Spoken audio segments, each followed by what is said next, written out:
আসসালামু আলাইকুম প্রিয় দর্শক, সকলকে স্বাগত জানাই যারা যুক্ত হয়েছেন এই ভিডিওতে দেশ থেকে এবং প্রবাস থেকে। জানিয়ে দেব অভিবাসীদের গত 24 ঘন্টার অনেকগুলো তথ্য এই ভিডিওর মাধ্যমে। আপনি এই ভিডিওটি দেখছেন ইউটিউব, ফেসবুক দুই প্ল্যাটফর্ম থেকে। আমরা প্রতিদিনই আপনাদেরকে এই গুরুত্বপূর্ণ তথ্য ইনফরমেশন দিয়ে সহযোগিতা করে যাচ্ছি। নিজে জানুন, অন্যকে জানান। ভিডিওটি এখনই শেয়ার করে দিন। আপনি কোন দেশ থেকে এই ভিডিওতে যুক্ত হয়েছেন তাও কমেন্টস করবেন। এই তথ্য ইনফরমেশনগুলো জানার দরকার রয়েছে বহু মানুষের, যাদের আপনজন ঘর থেকে বেরিয়েছে, মানে স্বপ্ন উদ্দেশ্য পূরণ করার জন্য পাড়ি দিচ্ছে তুরস্ক থেকে গ্রিস, লিবিয়া থেকে ইতালি, তিউনিসিয়া থেকে ইতালি, বর্তমান সময় আলজেরিয়া, মরতানিয়া, সেনেগাল, আরও বহু দেশ থেকে স্পেনে যাওয়ার চেষ্টা। একটি নদীর রেখা প্রকাশ করেছে যেটি তুরস্ক থেকে গ্রিস যাওয়ার পথে, যেই অঞ্চলটি ব্যবহার করে অভিবাসীরা যাওয়ার চেষ্টা করছে, অথচ নদীটির পরিস্থিতি নিয়ে বেশ কিছু ভিডিও ফুটেজ রয়েছে। আমরা এটার বিস্তারিত আপনাদেরকে বলতেছি, আপনারা প্রথমে ভিডিওটি দেখতে থাকুন। এখানে অনেকগুলো, একটা, দুইটা, তিনটা, চারটা, পাঁচটা, 6টা ভিডিও শেয়ার করেছে তারা। বর্তমান নদীর অবস্থা এবং এ অঞ্চলে তুরস্ক থেকে গ্রিস যাওয়ার পথের যে পরিস্থিতি, এবং এখানে শরণার্থীরা কীভাবে বিপদে পড়ে, শরণার্থীদের কীভাবে আটক করে, জোর করে আবার পুশব্যাক করার চেষ্টা করে, অভিবাসী পাশাপাশি নদীর অবস্থা নিয়ে বড় একটি প্রতিবেদন প্রকাশ করে। অ্যালার্ম ফর রেডিও টেকনোলজি এই প্রতিবেদনে অনেক তথ্য ইনফরমেশন যুক্ত করেছে, যা প্রায় 100 বছরের একটি সমীকরণ দেখিয়েছে তারা, যেটা 1926 সাল থেকে শুরু হওয়ার পর যখন এই প্রতিবেদনটি প্রকাশ করেছে তখন পর্যন্ত।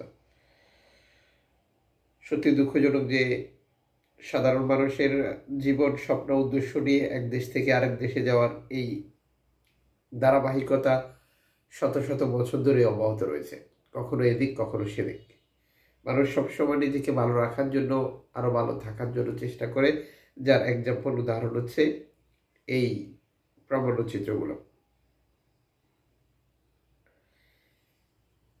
এদিকে আফ্রিকার দেশগুলো থেকে আপনারা জানেন যে সাম্প্রতিক সময় ইউরোপে যাওয়ার প্রবণতা অনেক বৃদ্ধি পেয়েছে।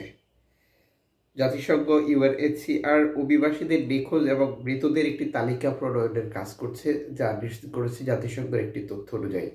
জাতিসংঘের এই প্রতিবেদনে দেখিয়েছে বেশ কিছুদিন থেকে অভিযোগ আসছে বহু দেশের অভিবাসী নিখোঁজ এবং তাদের আপনজনকে তারা খুঁজে পাচ্ছে না। এই পরিস্থিতি নিয়ে নানাভাবে জাতিসংঘ, মানবাধিকার সংগঠন, UNHCR, বিভিন্ন সংগঠনের পরোক্ষ বা প্রত্যক্ষ কোনো কাজ দেখতে পাননি এনজিও সংস্থাগুলো। এনজিও সংস্থাগুলো গত বছর থেকে আহ্বান জানিয়ে আসছে এ ব্যাপারে আরও বেশি কাজ করার জন্য, কারণ বর্তমান পরিস্থিতি খুবই খারাপ। উল্লেখযোগ্য 2024 সালে আত্মীয় স্বজনদের দেওয়া তথ্য মতে 10,000+ অভিবাসী স্পেনের পথে নিখোঁজ বা মৃত্যুর মুখোমুখি হয়েছিল। আলহামদুলিল্লাহ, জাতিসংঘ এই ব্যাপারে কাজ শুরু করেছে, যেটা নিশ্চিত করেছে অ্যালার্ম ফর রেডিও টেকনোলজি। তবে তারা এই গণনায় বাংলাদেশকে যুক্ত করবে কিনা বা বাংলাদেশে আসবে কিনা এই ব্যাপারে কোনো তথ্য আমরা সংগ্রহ করতে পারিনি।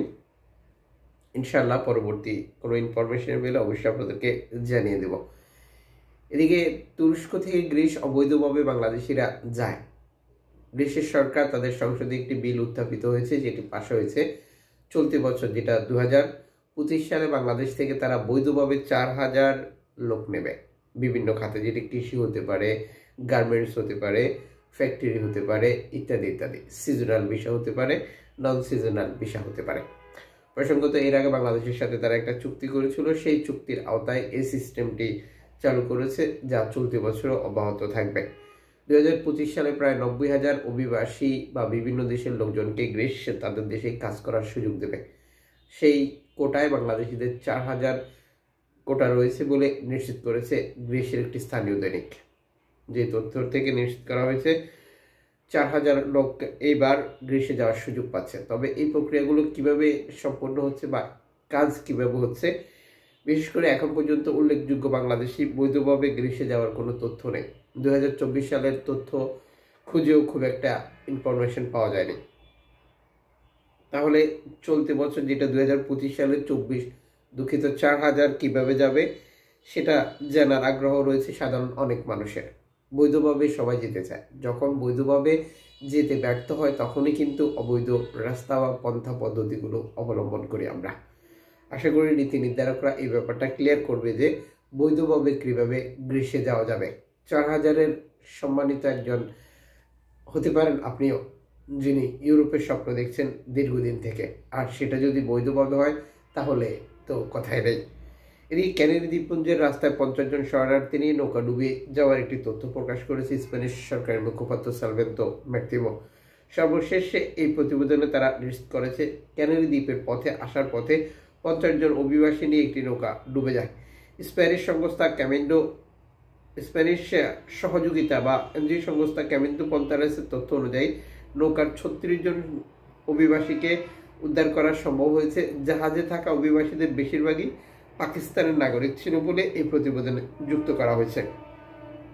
এবার বুঝতে পারছেন যে পাকিস্তানিরা যেহেতু এই পথ ব্যবহার করে স্পেনে যাওয়ার চেষ্টা করছে বা করে প্রবেশ করছে, এই পথে বাংলাদেশিরা যুক্ত হওয়ার খুব একটা বেশি দেরি নেই। এ সকল পরিস্থিতিতে আমাদের সকল বাংলাদেশি ভাই বোনকে বলবো, লিবিয়া তিউনিসিয়া থেকে যত সহজে ইতালিতে যাওয়া যায় বা যাওয়া গেছে, ঠিক তার বিপরীত চিত্র হচ্ছে আফ্রিকার এই দেশগুলো থেকে আটলান্টিক সাগর পাড়ি দিয়ে স্পেনে যাওয়া। অনেক বিপজ্জনক পথ, বিশেষ করে যেহেতু বহু দেশের বর্ডার ব্যবহার করে এই কাজগুলো করছে, আর প্রতিটি দেশে বর্তমান ইউরোপীয় সহযোগিতার কারণে তাদের কোস্টগার্ড তৎপর রয়েছে। সঠিক বা সহজ রাস্তা ব্যবহার করতে গেলে যাওয়া যেত, কিন্তু সেটি তারা অনেক বাঁকা পথ বা ঘুরে ঘুরে যাচ্ছে। আর এই যাওয়ার পথেই মূলত নৌকা ডুবে যাওয়া, আবহাওয়া পরিস্থিতি খারাপের কারণে বিপদ ঘটা, উল্টে যাওয়া, নিখোঁজ হওয়ার ঘটনাগুলো বৃদ্ধি পাচ্ছে, যেটা 2024 সালে অনেক গুণ বৃদ্ধি পেয়েছিল, যা আমরা আমাদের অনেক তথ্য ইনফরমেশনেই আপনাদেরকে জানিয়েছিলাম। এদিকে ক্যানারি দ্বীপপুঞ্জের 3টি নৌকা থেকে 146 জন শরণার্থী উদ্ধারের নতুন একটি তথ্য প্রকাশ করেছে। নৌকাগুলোকে তারা শনাক্ত করেছিল এবং উদ্ধার করেছিল, ভিডিও ফুটেজ শেয়ার করেছে এবং একটি পিকচার শেয়ার করেছে, যেখানে উত্তাল সমুদ্রে আপনারা দেখতে পাচ্ছেন দূর থেকে একটি কাঠের নৌকা কিভাবে যাচ্ছে। এই বিপজ্জনক সমুদ্র পথ আটলান্টিককে পাড়ি দিয়েই মূলত স্পেনের দ্বীপ বা উপত্যকায় অভিবাসীরা যায়, যা গত বছর রেকর্ড করেছে। চলতি বছরও একই ধারাবাহিকতা সেটা অব্যাহত রয়েছে। দর্শকরা, গেমে যাওয়া টোটাল প্রক্রিয়াগুলো আপনাদের কাছে, যারা প্রশ্ন করেন যাব কিনা, এখন রাস্তা চালু আছে কিনা, ইত্যাদি ইত্যাদি, মনে রাখবেন অবৈধ অবৈধ, বৈধ বৈধ। আমাদের মধ্যে একটি যে তৎপরতা কাজ করে, সেটা হচ্ছে আমাদের নিজের সাথে কোনো ঘটনা ঘটলে আমরা সেটা মোকাবেলা করার চেষ্টা করি, সঠিক সিদ্ধান্ত নেওয়ার চেষ্টা করি। কিন্তু আমরা প্রিন্ট এবং ইলেকট্রনিক্স মিডিয়া যে ঘটনাগুলো দেখি, সেগুলো দেখে মজা নেই বা সেটা থেকে আমরা শিক্ষা গ্রহণ করি না। যদি আমরা সেই ঘটনাগুলো থেকে শিক্ষা গ্রহণ করতাম, তাহলে আমাদের সাথেও একই ধরনের ঘটনা ঘটতো না। এটাই হচ্ছে স্বাভাবিক কথা। কাজেই টাকা আপনার, সিদ্ধান্ত আপনার। যত সঠিক পন্থা, যত কাছের মানুষ দিয়ে কাজ করবেন, ততই আপনার বিপদ হওয়ার সম্ভাবনা কমে আসবে। দেখা হচ্ছে আগামীকাল, সে পর্যন্ত শুভকামনা।